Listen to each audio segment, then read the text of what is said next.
품석정, 남을 품평하는 것은 쓸모없는 일이다. 내가 손에 있는 별장으로 돌아온 뒤 날마다 형제 친척들과 함께 유산의 정자에 모여 술을 마시고 오이를 깎아 먹으며 왁자지껄 떠들면서 즐거워하였다. 술이 취하자 어떤 사람이 술병을 두드리고 상을 치면서 일어나 말했다. 품석정기 중에서 조선 후기 실학자이며 목민심서로 우리에게 잘 알려진 다산 정약용이 낙향해서 친지들과 정자에 모여 담소를 나누던 중 어느 벼슬아치 이름이 나오자 한 사람이 술기운에 그 사람은 분명 많은 뇌물을 주고 자리에 올라서 부끄러운 줄도 모르고 권세와 명예를 거머쥐었으니 분통 터질 일 아닌가 하며 근거 없는 말을 하자 정약용은 허허 웃으며 그것이 사실인지 알 수 없는 상태에서 사람을 함부로 품평할 수 있는 것은 아닙니다 라고 말했습니다. 잠시 후 늙어서 짐을 실지 못하는 말이 지나가자 또 다른 사람이 말했습니다. 저 말은 짐도 실지 못하면서 풀과 콩만 축내는구나 하자 그 말을 들은 정약용이 짐승에게도 함부로 품평해서는 안 됩니다 했습니다. 이 말에 옆에서 술잔을 들던 사람이 은근히 화가 치밀어 정약용에게 핀잔을 주며 말했습니다. 자네와 함께 있을 때는 입을 깨매고 혀를 묶던지 아니면 들을 끼가 없는 저 바위나 험담해야겠네. 그 말에 정약용은 허허 웃으며 말했습니다. 종일토록 품평해도 화낼 줄 모르는 것이 바로 저 바위인데 칭찬을 해야지 어찌 험담을 하려 하시는지요. 저는 저 바위를 보면서 모욕을 주거나 불손하게 말한 적이 없었습니다. 항상 칭찬만 하였습니다.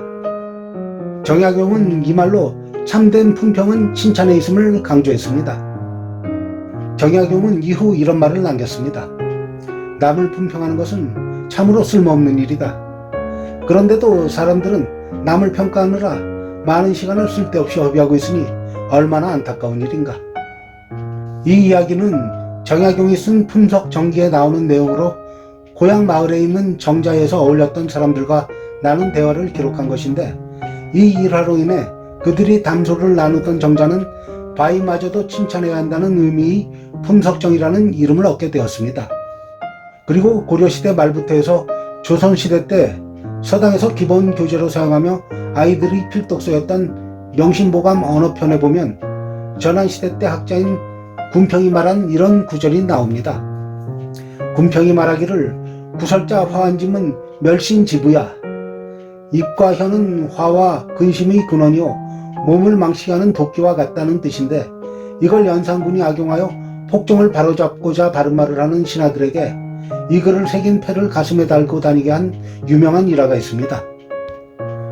3, 4일언 즉 한마디 하기 전에 3번 생각하라는 격언이나 말 한마디로 천냥빚을 갚는다라는 속담처럼 말을 할 때는 신중해야 하는데 입으로 다른 사람을 나쁘게 품평하고 심지어는 저주를 하기도 했다가 내가 했던 그 말들로 인해 나 자신이 커다란 해를 입게 된 경우가 많습니다. 지금 나의 위기와 실패의 원인이 남에 대해서 함부로 품평함으로 해서 생긴 건 아닌지 되돌아볼 필요가 있습니다. 남에 대해 칭찬할 게 있으면 마음껏 칭찬하고 불만스러운 게 있으면 차라리 입을 닫아버리는 건 어떨까 합니다. 누구든지 스스로 경건하다 생각하며 자기 혀를 새갈 물리지 아니하고 자기 마음을 속이면 이 사람이 경건은 헛것이라. 야고보서 1장 26절.